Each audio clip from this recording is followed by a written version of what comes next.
Après un match un masterclass de l'Olympique de Marseille face évidemment au Villarreal en Europa League jeudi dernier, nos Olympiens vont effectivement jouer une nouvelle fois au stade Vélodrome de Rome et en championnat face à qui? FC Naples. Quelle composition une nouvelle fois, quelle stratégie et quel système? Dans cette vidéo, effectivement, l'objectif c'est de donner notre composition probable que pourrait être certainement alignée demain par le sélectionneur Gianni Gasset, l'entraîneur Gianni Gasset. Et effectivement, quelle est la dynamique des deux équipes, à l'occurrence l'Olympique de Marseille et FC Nantes? Évidemment, bienvenue dans ce nouvel épisode d'Art de Foot. Avant de commencer cette vidéo, je suis sujet d'abonner et surtout liker la vidéo pour n'ater aucune de mes prochaines vidéos. Allez, c'est parti.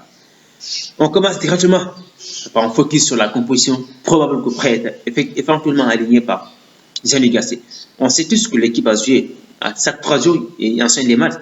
Et c'est le moment effectivement de tourner l'équipe de l'effectif, même si tout le respect du Sénat, je pense que tourner l'effectif, ça nous empêche. Ça part parce qu'on avait beaucoup tourné, au niveau du milieu de terrain, lors du match contre Clermont Foot, et ça n'a pas du tout changé. C'était pratiquement les mêmes. On avait fait l'un de notre score. Et c'est ça, très intéressant de voir l'équipe. C'est intéressant effectivement de voir comment Zali pourrait certainement renouveler cette équipe, c'est 11 qui a été intéressant, qui commence à être précisé. Est-ce qu'il va certainement baser sur les mêmes? Pour moi, dans ce 11 de départ, je ne vais pas beaucoup s'embouler, mais je pense que ce sera intéressant, effectivement, de voir certains joueurs surtout au niveau du milieu de terrain. Effectivement, dans ces 11 de départ, au niveau du milieu de terrain, je pense que ce sera intéressant de voir on commence directement cette 11 de départ au niveau des gardiens de but parce qu'il n'y a pas de débat, c'est pour le pays. Là, il n'y a pas vraiment de débat. Au niveau de l'arc central, je pense que est-ce que Zali va certainement faire confiance à Bamambété, essayer de mettre, je pense pas que non. Je pense qu'il va certainement reconduire encore une fois le même duo. Même si les masses s'enchaînent, mais je pense que Balerdi et Bemba sont un duo qui commence sérieusement à fonctionner. Et Léo Balerdi, quel duo! Effectivement, Balerdi, au niveau de latéral gauche avec l'absence de Murillo, je pense que s'il a fait sortir Klose très tôt et Iliman Ndiaye, je pense que ça veut dire qu'il compte le jouer effectivement aujourd'hui aussi. Et je m'attendais à voir Klose sur la latéral droit. Latéral gauche, effectivement, il y aura certainement, je pense qu'il va mettre Garcia. Garcia à la place de Canton Merlin pour essayer de souffler Merlin.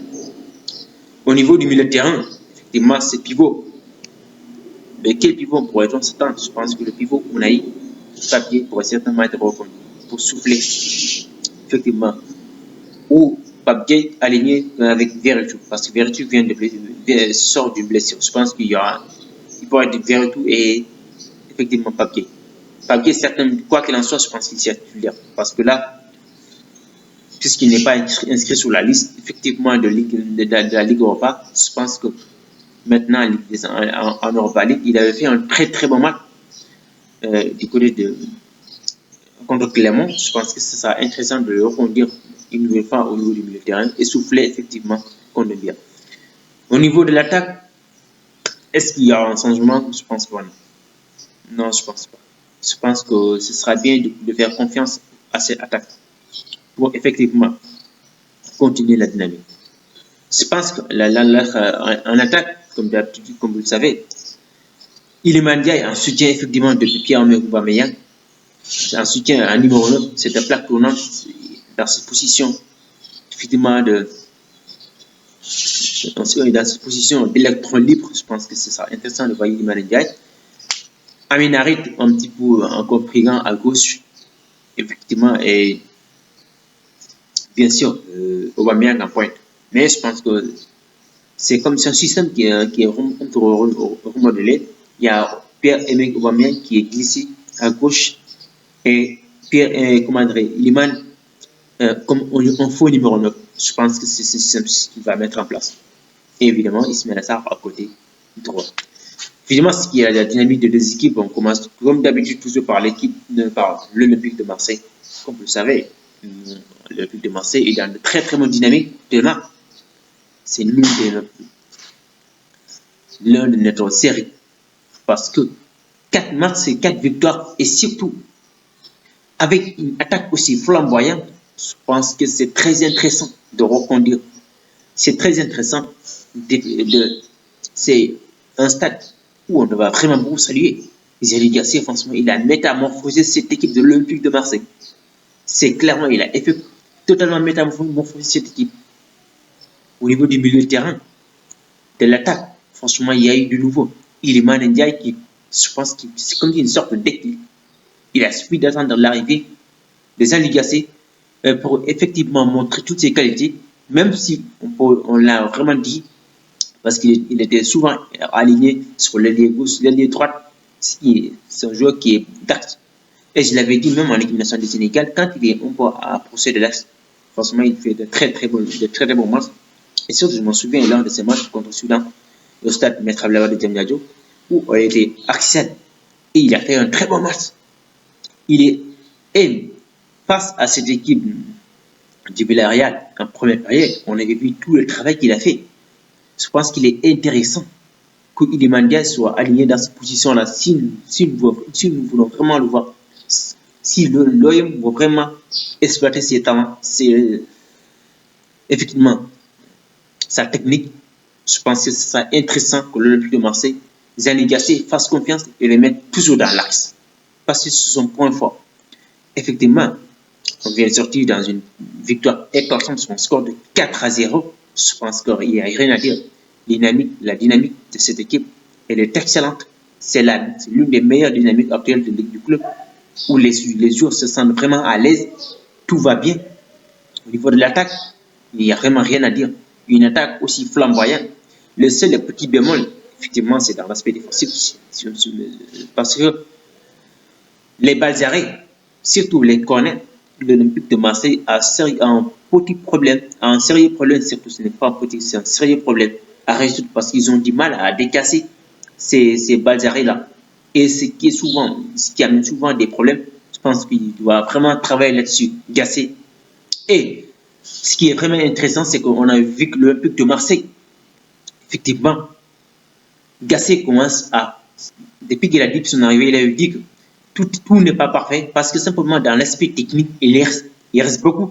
Et face à cette contre Villarreal, j'ai vu très très peu déchets techniques, ce qui est vraiment très intéressant. On avait vu très peu déchets techniques et c'est très intéressant de voir l'Olympique de Marseille jouer de cette façon-là. Techniquement, l'équipe est vraiment, on voit un véritable collectif qui se décasse. Franchement, vous regardez l'Olympique de Marseille actuellement, ça fait vraiment plaisir. Ça fait énormément plaisir.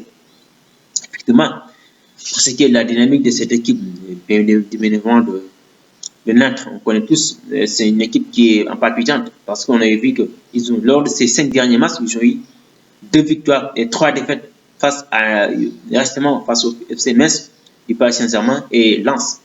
Je pense qu'ils ont eu du mal avec ces gros-là. Pour moi, pour ces matchs-là, je pense que l'Olympique de Marseille, on est vraiment archi favori pour gagner ces matchs-là et continuer pour effectivement courser la qualification à la prochaine Coupe d'Afrique, à la prochaine effectivement de la Ligue des Champions l'année prochaine. Je pense que c'est intéressant que l'OM puisse effectivement se qualifier et avec cet état d'esprit qu'on est en train de mener. Franchement, je ne vois vraiment pas qui peut nous arrêter, qui peut nous empêcher. Heureusement qu'on était vraiment là, parce que sinon, le Puy de Marseille sera champion une nouvelle fois. Parce qu'avec cet état d'esprit que l'équipe a, il n'y a vraiment personne qui peut nous arrêter. Effectivement, pour les clubs du match, je pense que, comme d'habitude, le Puy de Marseille doit être vraiment bien dans l'assise défensif. Il faudra vraiment beaucoup à surveiller ces balles là, ne pas encaisser très rapidement et continuer sur cette même performance-là offensivement, être vraiment très flamboyant et jouer en équipe surtout, comme ils ont fait lors du match contre Villarreal. Surtout être vraiment bien techniquement, être bien défensivement, il faudra beaucoup surveiller et il faut beaucoup de combinaisons, ce qui est souvent là.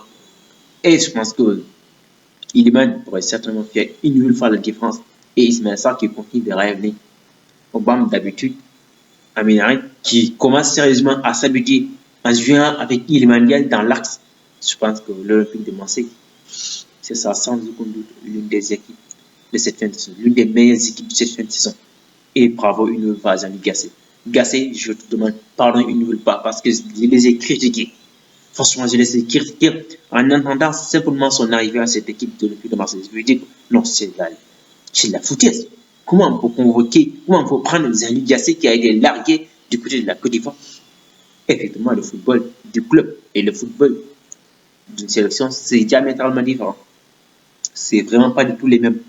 Et bravo à lui, avec cette métamorphose qu'il a fait, qu'il a transfiguré cette équipe de l'Olympique de Marseille, franchement, bravo à lui. Et surtout, effectivement, à la prochaine, on se retrouve évidemment pour ces défis de cette royaume Nantes. Mais surtout d'ici là, prenez soin de vous.